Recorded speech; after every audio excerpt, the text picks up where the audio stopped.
Ellen, just let me know when you think we should start, or you can go ahead and start the roll call when you think folks are present that should be here.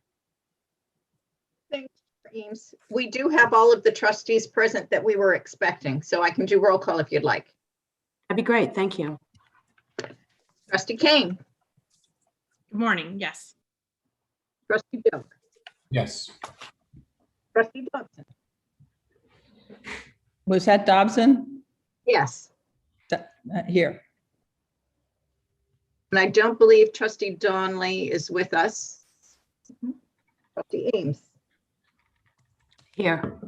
Trustee Gardner. Here. Trustee Cates. Here. Trustee McMahon. Here. Trustee Mishu. Here. Trustee Riley. Here. We are all set to start. Thank you, Ellen. I appreciate that. May I remind all of you, please, to keep your mic muted when you are not speaking. And at this time, I'm going to introduce the first agenda item, and Rosa will take it from here, and that's proposed changes to Board Policy 501, Student Conduct Code, second reading. Thank you. Good morning, Rosa, everybody. I know you're out there. Oh, there you are. Great, here I am. Thank you very much. Can everybody hear me okay? Okay. As you all know by now, every 3 years and mandated under board policy, we have a regular review process for our student conduct code. And we obviously knew that going into this year's, we had some important and fundamental work to do. The revisions you'll learn more about today from this second read are important from the perspective of risk and clarity for all participants in the process, and is one of the many reasons why we want to reach closure on the code for our incoming class. While there are elements of the code that do not satisfy everyone, our hope is that we can move this version along and over the course of the next year engage in dialogue with trustees and others specific to due process and the intersection between the code and policy 402. The student conduct code and policy 402 are two separate policies and have different language as a result. Policy 402 is our Title IX policy, for those, just to remind those of you. Today, we're going to review the major adjustments within the code since the first read, which include insights gained via the DEI review we had conducted, additional insights from external counsel, and small adjustments from the student conduct officers. Since the time of submission of today's meeting, legal counsel discovered some small edits and language alignments that might be needed. With your permission, we would like to proceed today with the substantive review and hopeful approval of the code to move to the board, but we would like to make these non-substantive edits between now and when we present to the board on July 26th, and we'll make these additional edits clear at that meeting. Laurel will touch on this a bit in her upcoming presentation. I briefly just want to introduce the key individuals who have been instrumental in this year's work with the Student Conduct Code. They've played a critical role in getting us to this point, and they're with us today to answer questions. Laura Rodas, the Associate Dean of Students at UMA. Laura, you might want to just wave. Donna Seppi, Director of Student Success Initiatives here at the University of Maine System. And obviously Laurel Heil, who's been instrumental, Deputy General Counsel and Chief Compliance Officer for the University of Maine System. Again, today represents the second read of the Student Conduct Code, and to lead you through the critical changes, I'm going to turn things over to Laurel. Laurel, the floor is yours. Thanks, Rosa, and thanks everybody for being here today and participating in this process. I will tell you that in preparing for this and recognizing that we've presented this document previously, there are not many or large changes to the document from the last time you saw it. As Rosa indicated, we want folks to recognize that there is a difference between the provisions in policy 402, which pertain to Title IX matters of certain types of offenses that can occur. And so there's essentially a dovetail between the code and policy 402. And there are places where the code says, if the offenses are of the following nature, they will be addressed under the procedures that exist in policy 402, right? So this addresses some of, I think, the due process concerns that folks have brought up in the interim, but in an effort to further address a number of due process concerns that are held by both our office and a number of other individuals, including people who are members of the board. We are convening a group that will meet throughout the coming year to discuss whether additional due process changes to the policy, to the code, should be made and brought back to this group. But in an effort to move forward, to have a cohesive, coherent document for students coming in the fall, we recognize that we have a very short timeline to make that happen. So I just want to let people know that we are implementing the document in the fall with the changes that we have been able to make to date, but we are going to have an ongoing review that will include the board for the year ahead, and there may be additional changes that come out of that process. If anybody has questions or concerns, I'm happy to help address those. If we look at the document right now, and again, if there are particular questions or concerns, let me know, and I'm happy to review anything with you. But you'll notice some, really minor edits and some things like highlighting and giving captions and titles to things like the student rights and responsibilities section, accessibility support, the non-discriminatory statement. And as you go through the document, you'll see there have been some things under jurisdiction that really have just been added to clarify the already existing statement. And again, there has been feedback from the DEI group, as Rosa indicated, and we've taken that into account throughout. There was some discussion around, for instance, the definition of reasonable person. And so we've actually reverted to the definition that was in the code already and have not made any changes to that. In this iteration, we've looked at how we define a support person and who can have a support person with them, and tried to make sure that's clear for everyone. And then as I'm scrolling through, there really then aren't other changes until we get to reporting parties and making sure people are receiving appropriate notification as a reporting party, the role of the investigator in the process. And then again, you'll see no changes.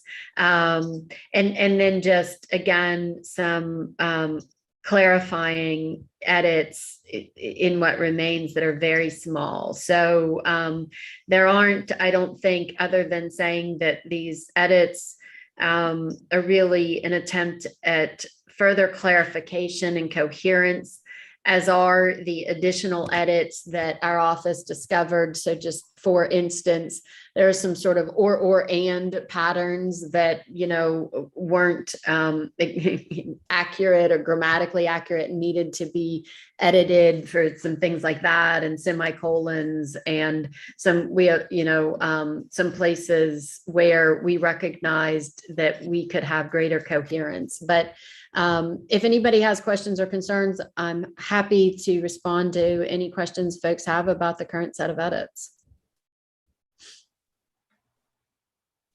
Are there any questions? Roger. Thanks, and thanks all for that presentation. And I maybe when we finish the discussion of this action item, we can talk a little bit more about the group that's going to convene after today. But you mentioned that in this draft there is a reference to perhaps a different process being used in those cases where there's federal Title IX jurisdiction. And can you just tell me where that is? Because I reviewed it yesterday. I didn't see it. Yep. It's under Section 5 Procedures, page 12. And it says note well in bold. And then it says for any alleged violation that involves matters covered by Board of Trustees Policy 402, sex discrimination, etc., the procedures provided in Board of Trustees Policy 402 and Title IX Yes. procedures are required to be followed. Thank you. Yep. No problem. It's a long document. There won't be a quiz, we promise. Other questions for Laurel or Rosa? Before we go to the vote, perhaps Laurel or Rosa, we want to address Roger's question about the smaller group that will be getting together. Roger, Alan has reached out to me to try to set up a meeting for August. Okay. And so I think you'll be getting a doodle poll in the next probably week or so. Is that fair to say, Ellen? Yes, hopefully this week. Hopefully this week. What I think might be appropriate now before we go to a vote is to just demonstrate by hands who wants to be involved in the further review of the student conduct code. I certainly know Roger and Beth want to be involved, and myself. Are there others that want to receive the doodle poll that Ellen will be sending out? Donna? I'd be interested. I may be the only Okay, non-lawyer Emily, thank from you. what I can tell, but I'm happy to bring my non-legal expertise, my student affairs background into this conversation. Excellent, perfect. And did you get all of that? Want to be involved? I did, thank you. And one, Yes. just one other Thank question. you. If I- Yeah, of course, Roger. Thanks. So I do have some information I'd like to see in preparation for that. Who should we don't need to talk about it today, but who should I send that to at this point? I Just can be me? the gatherer. Rosa? Okay, Yep, thank you can very send it much. to me and I'll make sure it's in everybody's hands for the meeting. Thanks. Thank And you. Ellen, thank you for setting that up for us. We really appreciate it. Yes, Ellen, thank you. You're welcome. And Laurel and Rosa and your committee, thank you for I know a lot of hard work and preparation went into to this document that you present here today. And we present it and talk about it for about 15 minutes, but I know it represents a tremendous amount of work, and thank you for that. So if I don't see any further questions or discussion, I will read the text of the proposed resolution. And that's that the Academic and Student Affairs Committee approves this item to be forwarded to the July 26, 2021 Board of Trustees meeting for approval of the following resolution: that the Board of Trustees accepts the recommendation of the Academic and Student Affairs Committee and approves the proposed changes to Board of Trustees Policy 501, Student Conduct Code, to go into effect August 1, 2021. May I have a motion? So moved. So moved by Trustee Doak, seconded by Second. Trustee Kane. Ellen, can you please call the roll? Certainly. Trustee Kane, Yes. Trustee Doak, Yes. Trustee Dobson, Yes. Trustee Ames, Yes. Trustee Gardner, Yes. Trustee Katz, Yes. Trustee McMahon, Yes. Trustee Mishu, Yes. Trustee Riley. Yes. The motion is carried. Thank you. And we will look forward to receiving the doodle poll and getting together again soon. At this time, I'd like to turn the program over to Robert Placido. That would be with regard to the Student Health Insurance Program update. Good morning, everyone. It's good to see you all. So we promised to come back to provide you an update on the changes to our student health insurance program, and I'm pleased to say it's going very well with your input and others' input. We managed to, I believe, meet the concerns of the students and parents that wanted the change. and also provide many more services and strengthen the program that we have for the students who took advantage of the program. To get into a little bit more of the detail, I asked Laura, who has been helping coordinate these changes along with Gretchen and others. Laura, would you like to provide some additional detail? Good morning, everyone. So to date, we have been meeting twice a week with the Student Health Insurance Program teams, the SHIP teams.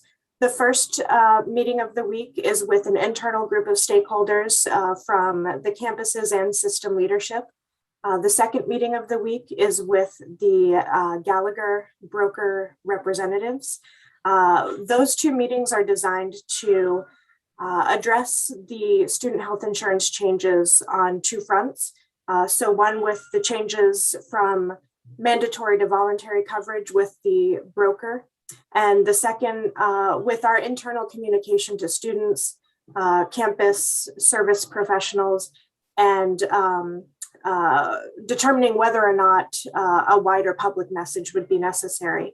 So from our last meeting, we have communicated with all of our students at this point, both via email and via a student activity account message, which they would find on their Main Street accounts. We are also putting out a website that is live, and I'd be happy to share that with folks offline. That includes a list of frequently asked questions that might help to direct students to the appropriate services. So we have offered the Maine Healthcare Navigators. We're partnering with the state to offer access and one-on-one support to access healthcare. We have the Silver Cloud mental health services that students still can access regardless of their other voluntary choices in healthcare. We still offer that service. And we also have the online the previously designated COVID hotline. We're offering that now as healthcare hotline. And for any concerns or complaints that students or parents or other people might have, we have a designated email that has, as of yet, in the almost 2 months that it's been active, has received no complaints. So I'd be happy to answer any questions. But we received one thanks from a husband and wife that go to UMA, congratulating us on the change and telling us that without the change, they would have really struggled to continue their education at UMA. So nice. Any questions, comments? Yeah, hi, Trish. Hi, I was, Robert was kind enough to engage me in reviewing some of the materials that went to students, and I applaud all the work that's gone into this and the effort that was just outlined. But and at the risk of being a nitpicker, I would caution that this is a public statement that will, I assume, live in our archives, and it documents the action we've taken. And I think we do need a little edit. I think we need to take care in how we speak about this issue. I'm concerned both about the reference to the word burden and to the phrase, the mandate was impeding access to higher education. It suggests that it's okay to go bare for health insurance because of its costs. We're a teaching institution. This is a teachable moment. Poor health also impedes access to education, and we know that the uninsured are much more likely to delay or forego needed care. When you think about a student population, it's great that there's the mental health benefit here, but it's not the same as coverage. We don't require vaccination, so COVID becomes a really significant issue here. And I think, coverage matters and helps assure a healthy student body and protect them against medical debt. So I would just caution us, as we have been with the students, to be careful about our public presentations and maybe tweak this statement to take a little bit more balanced approach here for a document that lives, in eternity in our archives. So I realize that sounds nitpicky, but I think it's a really important message that we send, that coverage matters, and that we as an institution have an obligation, certainly not in the purview of this committee, but as an obligation to do more to reduce the cost of health coverage and to be active purchasers, given how much health insurance we pay for our staff and students. So I would just suggest those little tweaks. Point taken. Thank you so much. And thank you for your service on the subcommittee of this. So appreciate that. We'll make that change for sure. Thanks, Robert. Other questions? Yes, Roger. Thank you.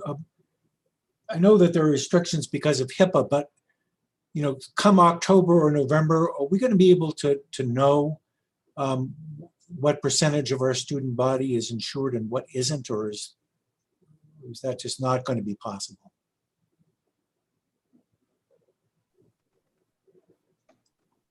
I would say no. That's what I figured. Thanks. We can get close. That's why I hesitated. And we can infer, but we couldn't tell you exactly. Yeah. It'd be nice to know your educated guess at some point, just to have a feel for it. Yeah, Thanks. for sure.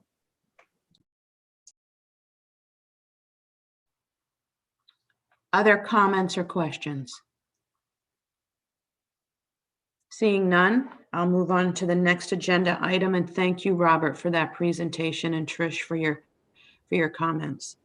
At this point, I'll turn over the Faculty Governance Council update by Carolyn Dorsey. Good morning. I believe I've been in meetings with all of you, but if not, I'm Carolyn Dorsey. I'm the Associate Vice Chancellor of Academic Affairs, working with Robert, Laura, Rosa, and the team. And this morning I wanted to give a brief update on the Faculty Governance Council work. I know this may be a repeat update for some, and I apologize, but I thought it was important to let this group especially hear how the academic year went for that group. So for those of you that may not be familiar with how the council started, in January of 2020, Chancellor Malloy pulled together all of the faculty senate leaders from the various campuses across the system and began discussions on what would a system level faculty governance council look like under a unified environment. So they began sort of basic discussions, and then as a few months went by, and they assisted in the creation of one of the first NECHI reports that went in for unified accreditation.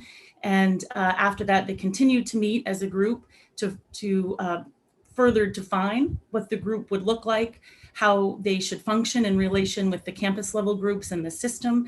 And also, most importantly, I think, to talk about how to develop a more robust communication channel between the faculty level campus senates and the system, and also the leadership at each campus, the provosts and presidents and deans that they work with on a regular basis. So it's important to note that this group was never intended to replace the campus level faculty governance bodies, but instead to support their work and to be an advisory group that could help them when working through and navigating through some of the system level procedures and policies, especially when it comes to issues relating to collaborative programming. So again, with unified accreditation, the hope is that campuses will begin to share resources more frequently, and this group would be an academic body that could help and advise when it comes to those collaborative programming efforts. So they have, over the past academic year, they've worked, met regularly, worked to develop a composition and a charge. They have elected internal council leadership, and they also created a process to bring all of the work that they're working on, the charge, the composition documents, all of that to their own senates and assemblies for feedback, and then bring that communication back to the group so that they can incorporate the individual campus thoughts and feelings on all of what they're trying to do. So they've been quite busy. They've finished up the charter so that it can be ratified and in place for September when they go back in this next academic year.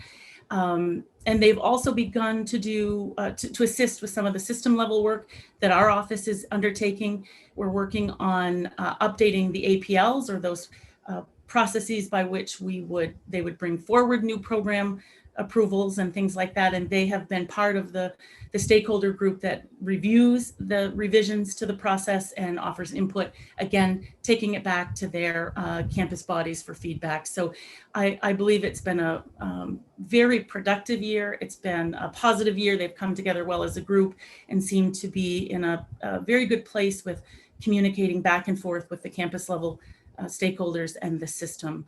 So I would be happy to answer any questions, offer any additional information, but they are ready to hit the road running in the fall with a larger group of members, council members. Thank you. Any questions or comments?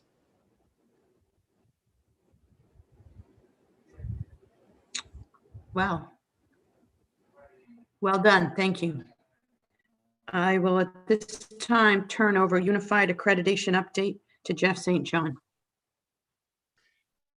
Thank you so much, Chair Eames. Two brief updates today for you and the other trustees here. The first is on the formation of data teams for our fall 2022 self-study. Our accreditor, NECHI, treats data broadly in two large categories.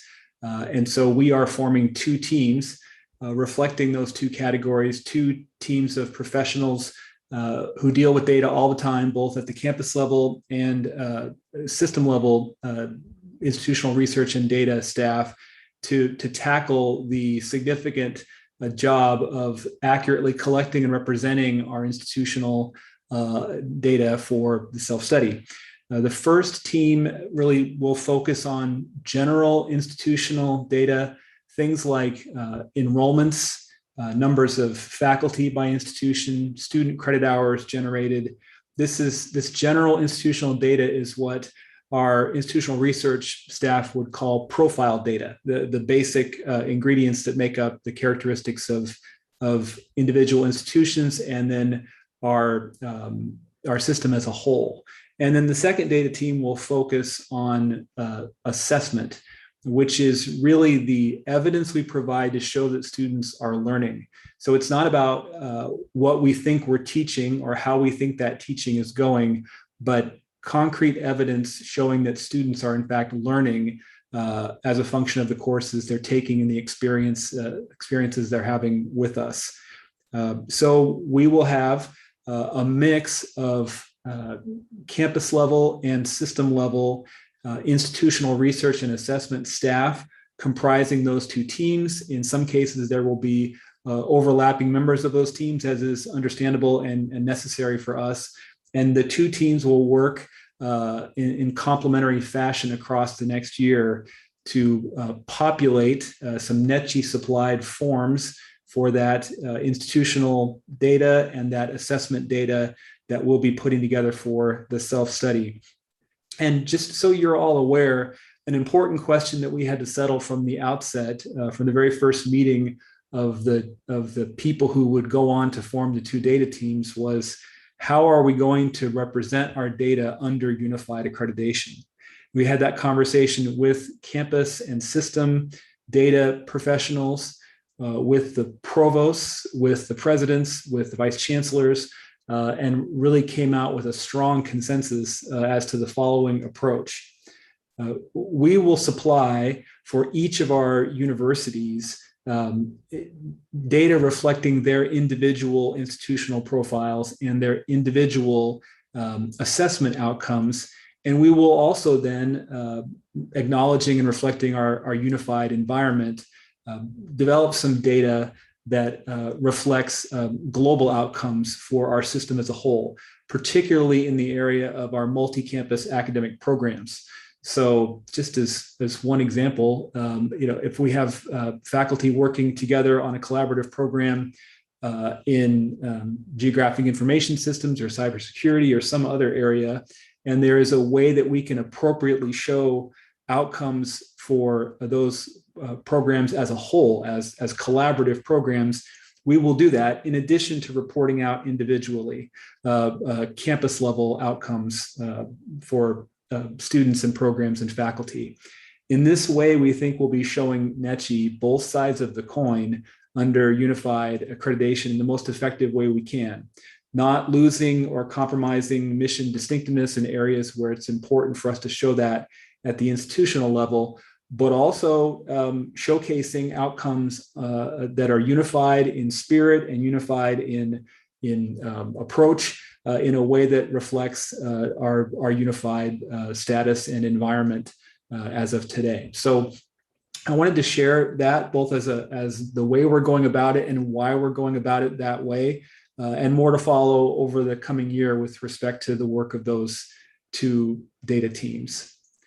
The second update, and then I'd be happy to answer any questions any of you may have, is around our plan for seeking and collecting feedback from the UMS community on the self-study in the coming academic year, the 2021-2022 year. As you all know, we have faculty and professional staff who worked very hard as contributors to the drafts for the self-study. And we have many other faculty and staff and administrators who are interested in seeing how the self-study develops over the coming year. We are committed to providing opportunities for input, both to strengthen what we do over the course of the year in developing the best self-study possible, and to be as transparent as we can in that development of that work. On a practical level, it's also very helpful for the editorial team that's working on developing and then finalizing the self-study, because there'll be something that we forget. There'll be some important program or process or initiative that someone out there knows a whole lot more about than anyone who's involved in the final writing. And we need to hear about that from those colleagues around the system. So our plan at present is to put out a call in September of this year, in February of 2022, and in May of 2022, 3 opportunities in the coming academic year for any and all members of the University of Maine system community to provide feedback on the self-study in whatever form it's in at each of those 3 points in the calendar. We'll be getting some much needed help from Kim Jenkins and her organizational effectiveness team in devising and deploying a mechanism for securing that feedback in a way that's manageable. We will also then share that feedback publicly, so everyone who's contributed can see the contributions that they've made and that others have made, so that everything is as open-ended as possible. We will be encouraging community members to share their feedback earlier in the year rather than later, especially in September if possible, but then again in February, because as you all will understand, the closer we get to finalizing the self-study, the more difficult it will be to make major changes at the end of the road.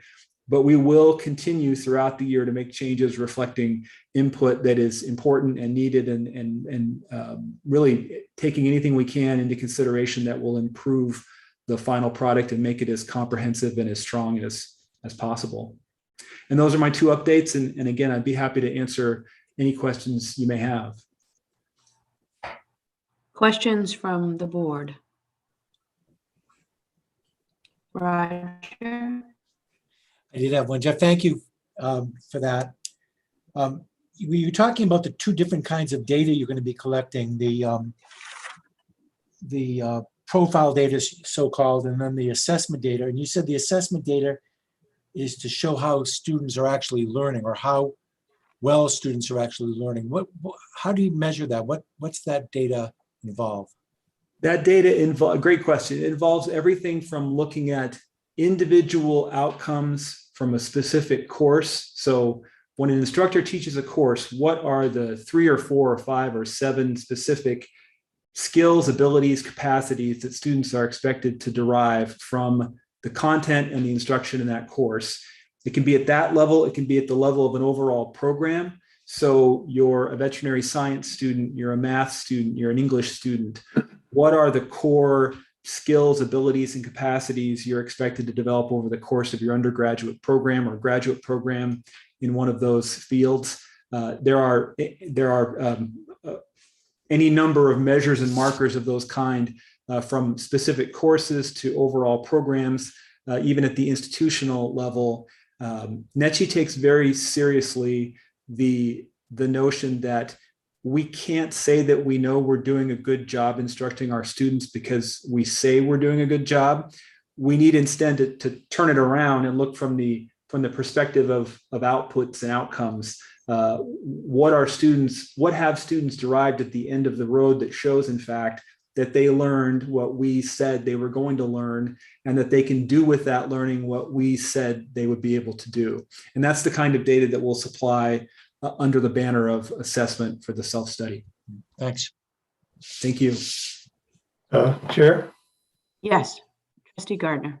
a question, and it's kind of a general question, Jeff. Good information, but one of the things that struck me, and I'm maybe a little late in asking this, but it seems that we've only had 1 year of operating under unified accreditation, and that was a year with the pandemic, I believe. And now we're doing a self-assessment as required by NETCHI, and we've hardly even started to do anything under unified accreditation. So are we assessing where we're going to go, or are we assessing what we've done under unified accreditation? We are, that's a great question. In every area, Trustee Gardner, we are assessing candidly where we are and where we're headed. So as you might recall from several months ago, we really write in 3 dimensions. We describe, we appraise, and then we project. So for all of every area of our business, we'll describe where we're at, what we've done. We'll appraise the work that we have done or are doing currently, and then we'll project. And NETCHI sets no requirement that we be a certain ways down the road in any given area. We're just called to take a point in time assessment of where we are in all facets of our work and do that business of describing, appraising, and projecting. That candidly, our accreditor was very aware when they gave us a 2-year window to develop a comprehensive self-study, something that's normally developed over a 10-year period of evaluation for individual institutions, that they wouldn't see the same degree of progress in every area. But our job is just to say what we have done and where we are going in each area of our activity. Okay. It continues to strike me as being very early in the process to be doing all this self-assessment work when we hardly have just barely got started on the work. It seems a little premature, but they're the accrediting body, and I guess they can ask us to do what we need to do. But I really struggle. It seems like an awful lot of money and time for something only 1 year into this process. Trustee Gardner, it makes my job an exciting one. I'll just put it that way. I'm sure it does. Jeff or Trustee Gardner, I could offer a tiny little bit of a contextual explanation that might speak to your concerns. If you recall back, Barbara Brittingham had been the director and president of NETCHI at the time we submitted our application for unified accreditation. And she often reminded us as we were preparing that we had to demonstrate to NETCHI that we could satisfy the accreditation standards as a unified operating, call it, federation of universities on day one. So it's not so much that we are working to suddenly demonstrate that over these 2 years, we can become unified in our compliance with the standards. They had to be satisfied we were already unified in how we operated on that first day. So this is more to what Jeff describes as the project and aspire. What do we think we can do with unified accreditation? Because given how we're legally structured, given how we operate and coordinate our academic programming, we met a base minimum level of compliance acting in a unified way on day one. And now we just want to show where we can go with it. Thank you. Thanks, Jim. Yep. Other questions or comments? Chair Ames. Jeff, are there any plans to summarize this work and then use it as a recruitment tool?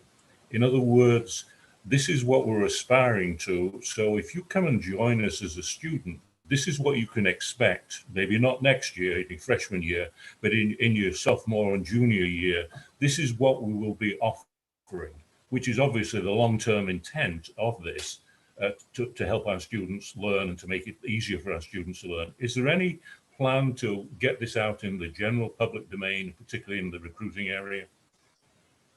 Trustee McMahon, I would say that there are ways that we'll be able to translate successes of unified accreditation in a fashion that students can understand at the end of the recruitment funnel. Most students, undergraduate and graduate, know next to nothing about accreditation and never will, no matter how you communicate with them about it. It's just not on their radar. But we can certainly take, again, some of the things that we're doing that are new and good outcomes for us.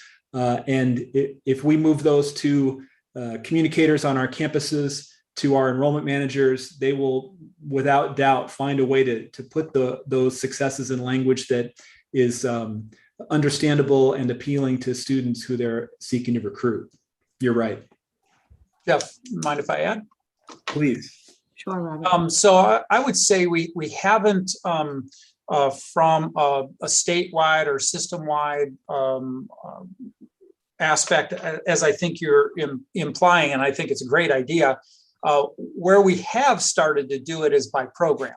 So, for example, Fort Kent and USM have joined together and started and are operating a collaborative nursing program where students would start off and get their undergrad and have a direct pathway up to USM to get their master's, for just as an example. And so we do market that as a benefit. So start with us and stay with us and leverage all of the institutions of the state. But I can see what a phenomenal idea that you're proposing, where we can say that as a complete package for the entire system at some point. Not quite there yet, at least in my perspective. Thank you. I see the chancellor wants to comment. Yes. Yeah, I'd like to pick up on that point and remind folks that Jeff is also the individual charged with others to implement a unified catalog. And although that has effectively been required in state statute for many years, was never actually accomplished. I think in answer to the original question, I think that that's an important step forward in raising student and faculty awareness to the options that may be made available and possible because of the work that's been undertaken. And would also remind folks that NECHI, along with the rest of the country, is watching our work. We're not the only folks who are challenged economically or demographically. And obviously, many of you follow what's going on in other states with respect to those challenges. This is a very different approach, and one which I think in the long run will in fact prove itself successful. Or to put another way, I think in the absence of taking the important steps that we have already taken and will take in the coming years, we would be in a far more difficult position. Thank you. Jeff, you just made a very intriguing statement. You said that sharing the new and good outcomes of unified accreditation. And I think that hopefully in one of the upcoming ASA committee meetings, you can share some of those maybe in the fall with us. I'd be happy to. In fact, in various combinations, Robert and Jim and I have been having that discussion, Chair Eames, about putting together, and Robert just gave one good example, putting together a list and moving it forward. So I will work on that. Thank you. Thank you. And thank you for that example, Robert. Any other questions or comments? Well, thank you very much.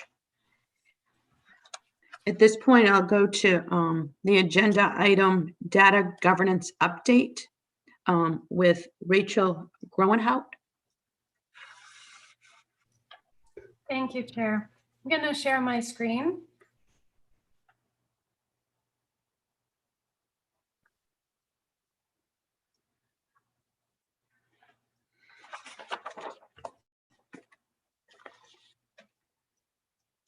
Are you now seeing my screen? We can see it, Rachel. Excellent, thank you. Good morning, everybody, and thank you for the opportunity to share an update on data governance with you all today. The need for consistent data has never been greater within the University of Maine system. Today, I'm going to briefly outline 2 of the key outcomes we are committed to improving in data governance, specifically the timely and valid and reliable reporting and increased transparency in our operational systems.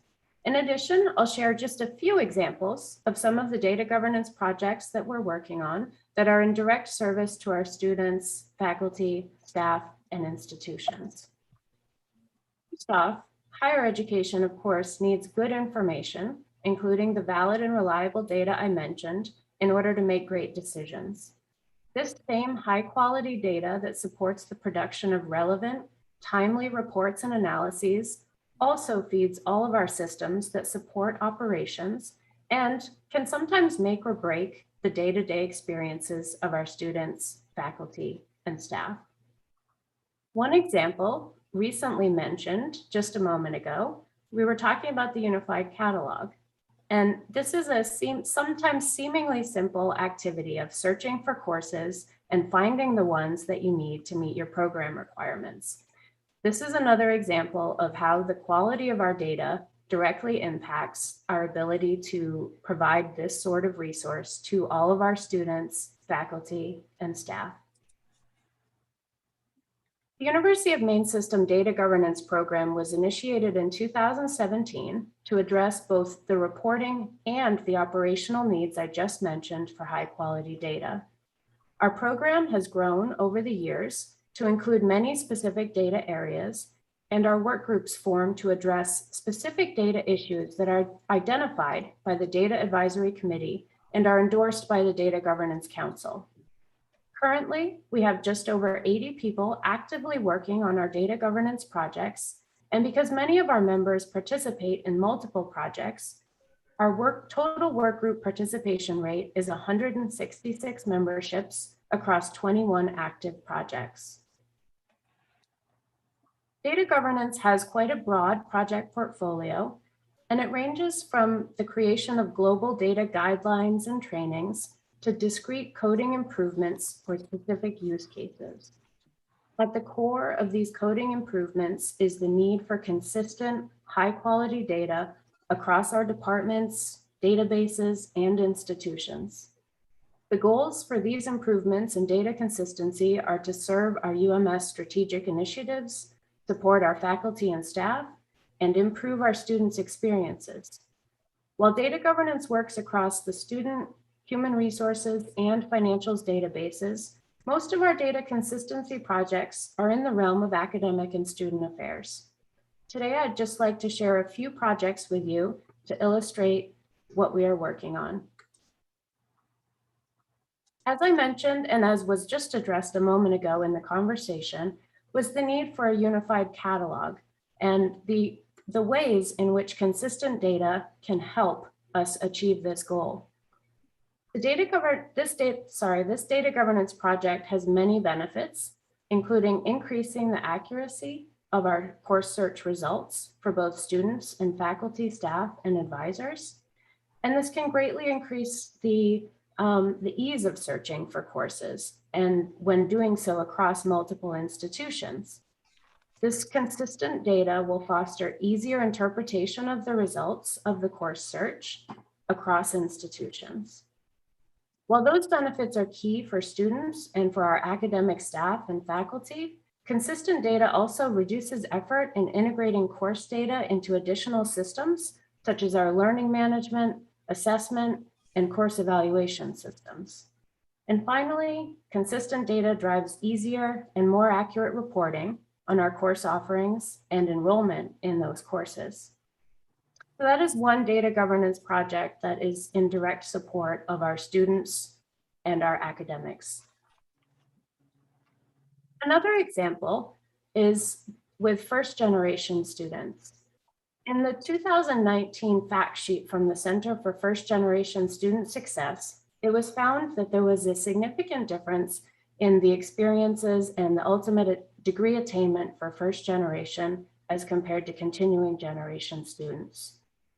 So in this particular nationwide data set, for first generation students achieving a bachelor's degree, only 20% of first generation students did so within 6 years, compared to 49% of students who were continuing generation students. 24% of first generation students did go on to achieve a certificate or associate's degree, but 56% of the first generation students in this nationwide sample did not receive any credential 6 years after starting their college careers. When we compare this to our continuing generation students, we have 60% of students who do achieve a credential and only 40% who do not within that 6-year time period. So one of our data governance projects is addressing the consistency and the definitions and accuracy of our first generation data so that we make sure to connect all of our first generation students with the programming and support systems that we offer at all of our institutions for first generation students. We are working specifically to ensure that our definitions align across our institutions, that our definition matches the federal definition for first generation, and that we store the data in one and only one place in our database and ensure that this information is valid, reliable, and of course protected as well. Another data governance project that specifically affects our students is that of race and ethnicity, which are self-reported fields on admissions applications. The federally required fields for race and ethnicity have been the same since 1997 and are sometimes unclear, which can lead to a higher proportion of students not reporting their race and ethnicity when they apply. The race and ethnicity work group is working towards the goal of increasing the coverage for racial and ethnic groups that are self-reported to help students and the UMS by fostering a sense of belonging, since recognizing one's race and/or heritage on the application for admissions enhances feelings of belonging, which can contribute to increased student adjustment, motivation, and achievement. More categories can also lead to fewer unknowns. Currently, we range from 6 to 10% of our students with their race and ethnicity unreported within the University of Maine system. Fewer unknowns and more accurate choices lead to more accurate federal reporting and result in a better understanding of our University of Maine system community and its diversity. This also allows us to identify gaps in services that may exist and services that may be offered to specific groups of students. Finally, this work helps us towards a more inclusive future. As the UMS transforms, identifying and engaging with all races and ethnicities in our community will ensure a more inclusive future for all. And finally, the early college project for data governance recently concluded. It was a 4-phase project to look at our early college data and make consistent all of the coding for that data. And we worked on this project. We did a lot of work on this project because early college enrollment has grown significantly over the past 5 years. From 2015, 2016 to 2019, 2020, early college enrollment increased from just over 2,600 students to nearly 4,700 students. And as shown in this chart from the University of Maine System Early College Report, early college participants persist to graduation at a significantly higher rate than students who do not participate in early college. And these differences are sometimes larger for underrepresented students. Given these trends, our system is working to increase early college participation, and data governance recently completed a 4-phase project to drive consistency in early college coding across all of our institutions. With consistent data on early college students, courses, instructors, and locations of courses, we increase our ability to gather valid, reliable information for decision-making to further enhance our programming and positively affect student outcomes. In addition to these data governance projects, the recent assessment of our Main Street environment resulted in the identification of many opportunities for improvement. One of the core themes identified through the assessment was the need to ensure consistency in our data across our departments, functional areas, and institutions. Data governance is working to promote this consistency and to support individual efforts within the Repaving Main Street initiative. Thank you for your time this morning to share a few of our data governance projects and their impacts for students, faculty, and staff. As shown, our project portfolio varies, but at the heart of all of our projects is a commitment to valid and reliable data and all of the ways that high quality data can serve our institutions well.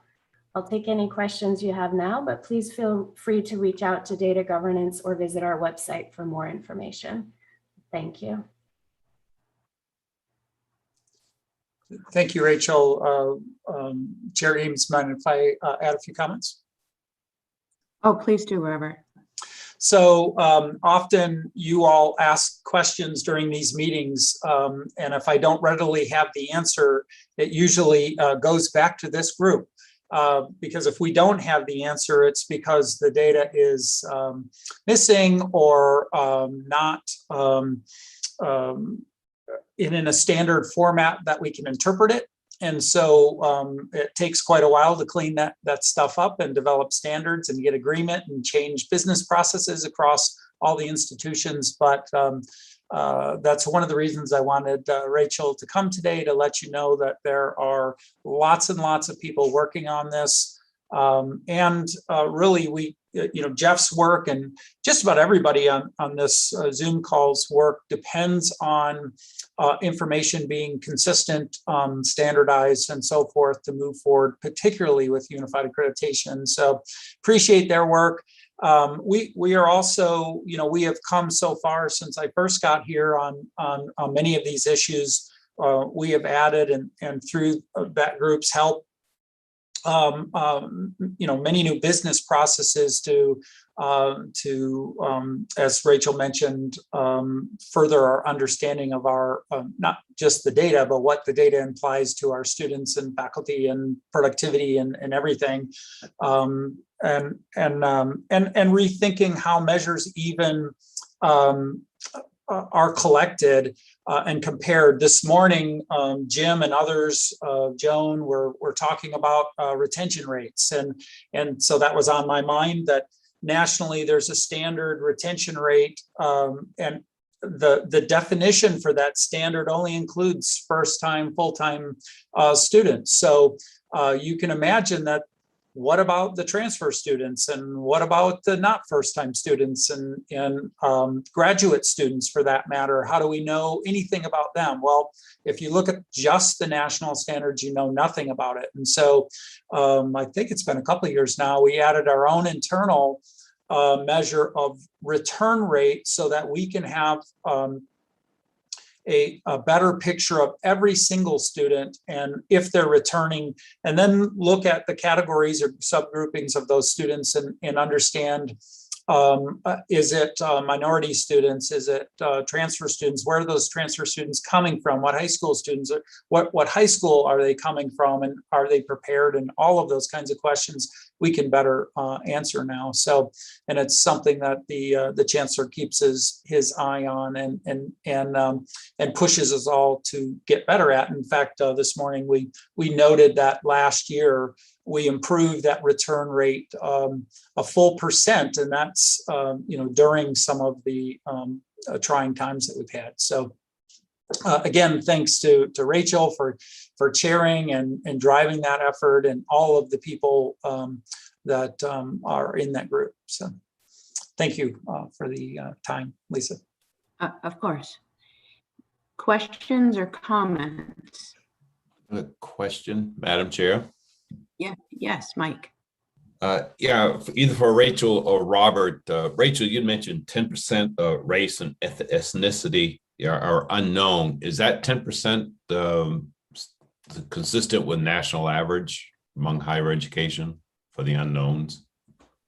It does differ across institutions, and it differs across our student populations as well. Differing admissions applications will give different results, and different institutions have differing degrees of unreported. Okay. Thank you. Other questions?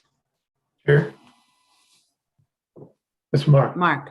Yeah, just it's kind of building on your comments, Robert and Rachel.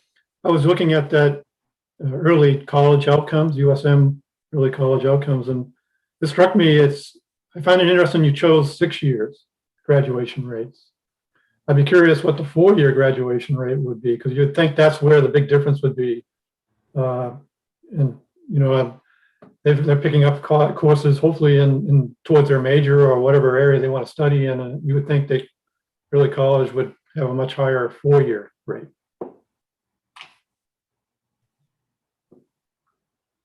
That's a great point. I don't know, Robert, if you know the 4-year off the top of your head, but I'll just mention that the 6-year graduation rate is fairly standard in terms of, you know, as Robert was mentioning, when we look at national statistics, most of the standard measures are for first-time students, full-time students, and usually looking at 6-year. But that's an excellent point, that in terms of being able to complete in 4 years, you would hope that having completed some college courses prior to high school graduation, that it would increase the ability to do so in 4 years as well. Yeah, just an observation. That's all. Thank you. Yep. No, I would just add that the 6-year is just the standard, as Rachel pointed out, but also problematic. I think it's problematic for the entire country, not just us, but it includes so few people. But the 4-year, I don't know the exact numbers for the 4-year, but I will tell you that early college students don't graduate in 4 years.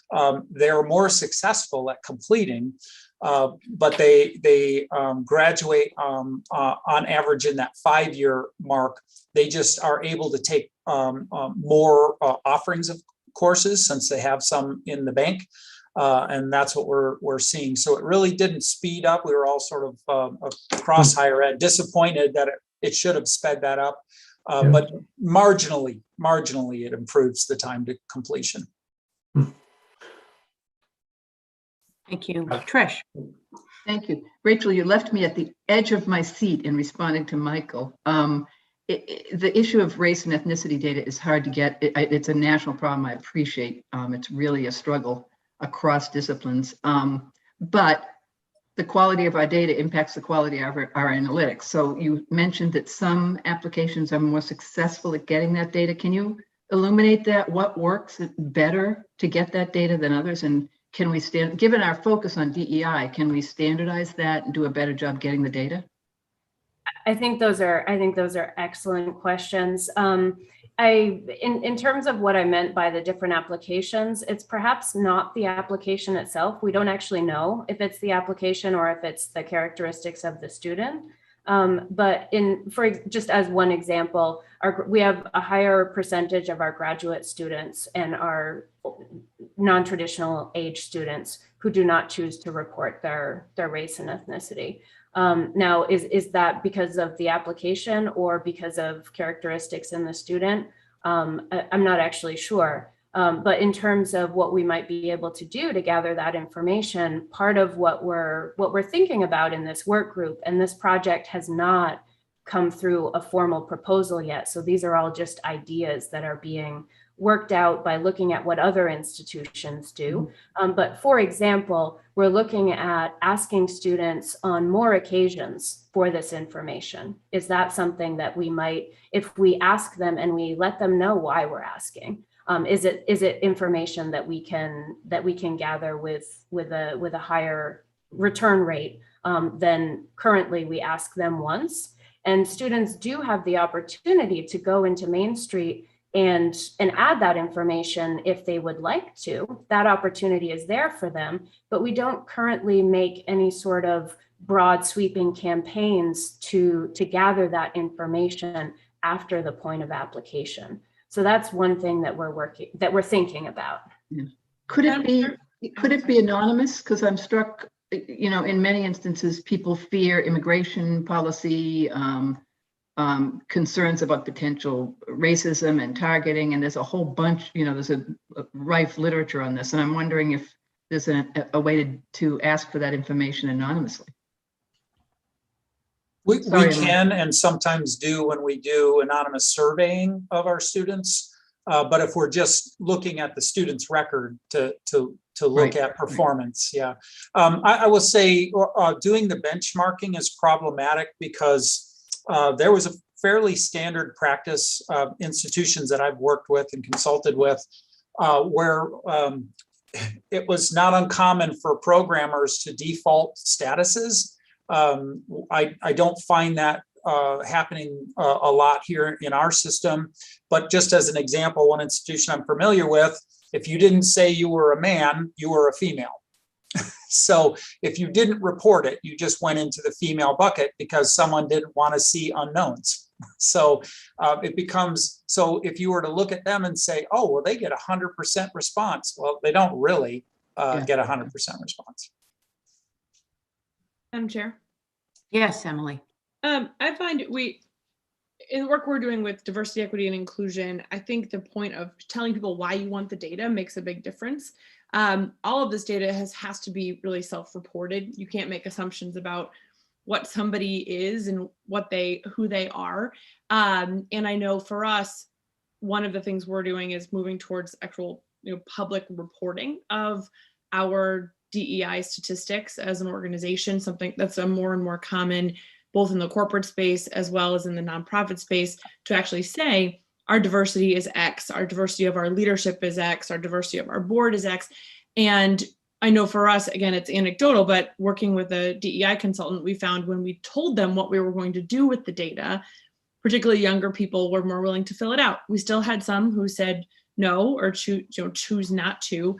But when it was a point of transparency, we had greater engagement. So just throwing that out there anecdotally. Thank you. Other questions or comments? Robert, if I could, I'd like to ask you, I was struck, if I understood it correctly, that only 20% of first generation students got their degree in 6 years. Could you just speak briefly about that's an important piece of information for all of the campuses. What then happens with that data piece for each of the individual campuses to try to address it? So it varies by campus. And I would just say, just as an example, because they're such an outlier, UMA, for example, has very few first-time full-time students who fit in this category. And so paying attention to this particular metric doesn't make a lot of sense when 95% of the students they serve are not that category of student. And in fact, for those students, they tend to be, they start at UMA and they go somewhere else. So you're seeing a huge penalty that the students, that's their role. Often cases that a student will start there and then complete, say at or somewhere else. They don't mind being that role. We don't mind them being in that role. But if you look at the metric, it looked like they're failing. That's why we also added, did the students complete somewhere, other than UMA? And you can see that number rise quite a bit. So it depends on the institution. And I will say they all, to some degree, pay attention to this when the metric matters. Does a phenomenal job, and they look at this all the time. USM had a big effort a couple of years ago and improved their rate, although COVID really was difficult for everybody, and so you might see a dip in the current numbers a bit, but they do pay attention to it. And I see the Chancellor raising his hand. Chancellor. I would also note that this is one of the main efforts that we're coordinating and working with the Alphon Foundation on. And so this is information that we are acutely aware of. Used similar information in our applications to the Alphon folks for dollars to be spent in this area of success. I also refer to it as a moral imperative. When you look at how many students don't complete a baccalaureate degree after leaving an institution, it really is quite astounding. So I think that we are working at ways to increase that success rate, and not to use twice in the course of two speakers, but the new program for a different skill set and a different experience for first-year students at Maine is an early test of the proposal that we brought before the Alphons, and we'll be able to study that relatively rapidly in as much as that program is standing up this year. Thank you. Madam Chair, Other question? Yes. may I add just a note in terms of that? I wanted to share the 20% figure in terms of 6-year graduation rate for first generation students. That was not for the University of Maine system. That was a national number from a national sample. And so actually in terms of what we are seeing inside of the University of Maine system, there is still a gap between first generation and continuing generation students, but it is not 20%. So I just pulled up the first generation report from the University of Maine system, and that number is 41% for 6-year graduation rate for first generation students, which is a lower percentage than continuing generation students, but it is not that stark number of 20% that was in the national sample that I shared. Thank you. Other comments or questions? Well, thank you for that very interesting presentation. Thank you. Is there anyone from the faculty that has anything that they wish to say?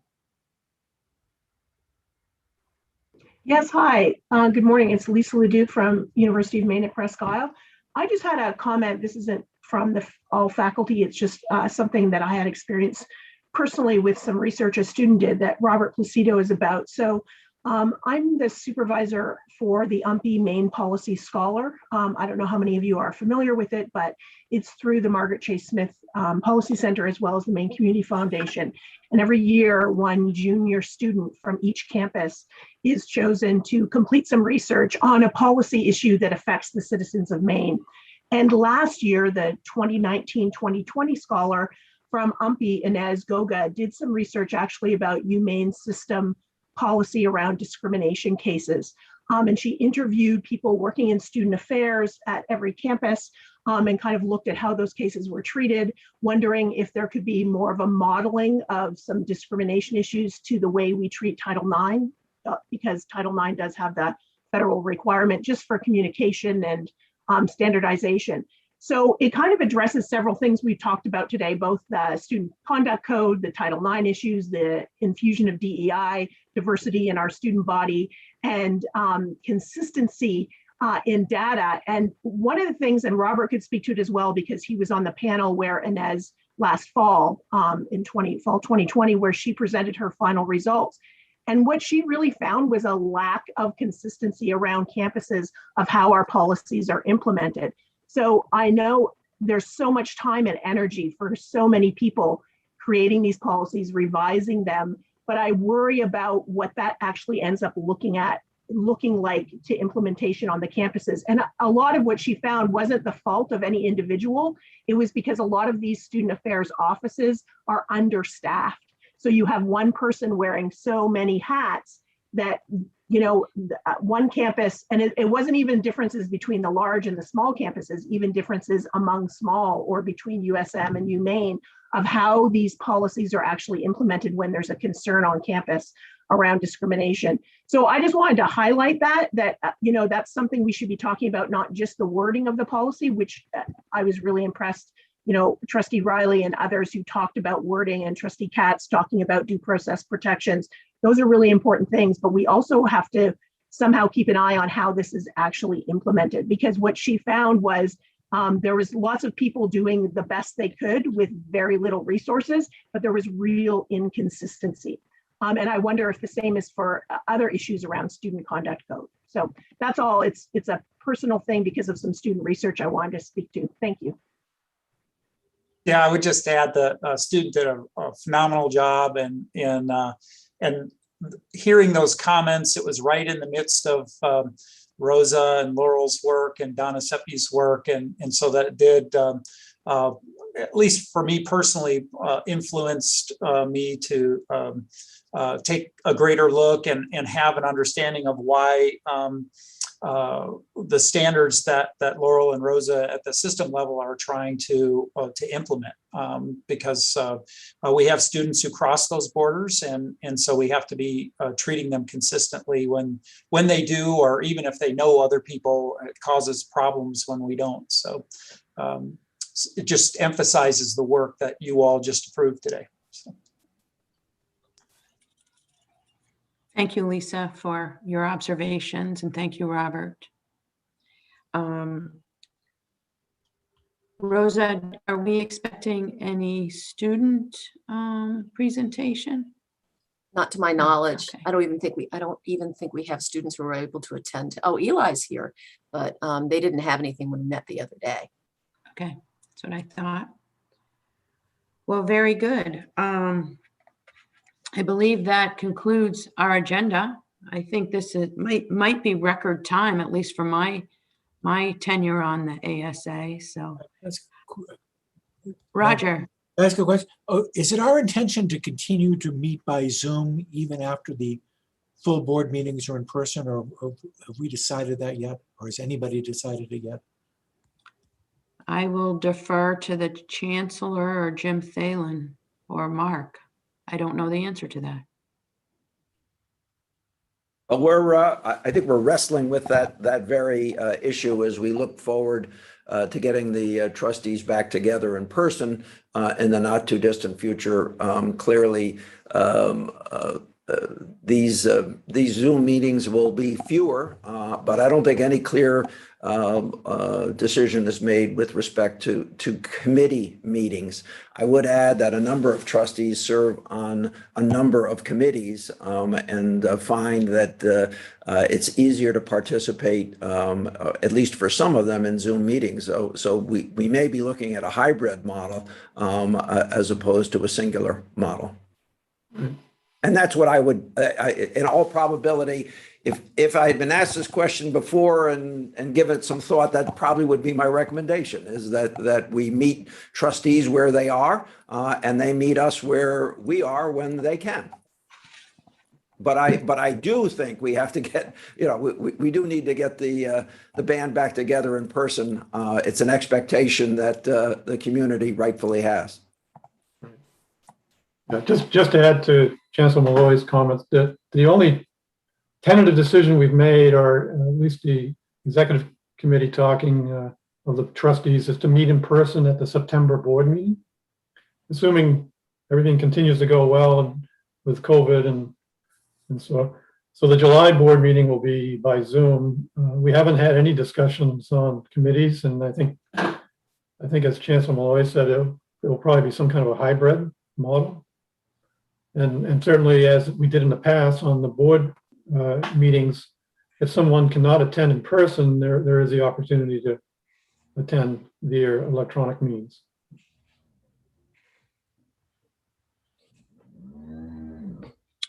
Any other questions or comments? Well, seeing none, I believe that we do not need a motion to end our meeting today. So I will say goodbye and enjoy the rest of your summer, and we will see you at the end of July at the big board meeting.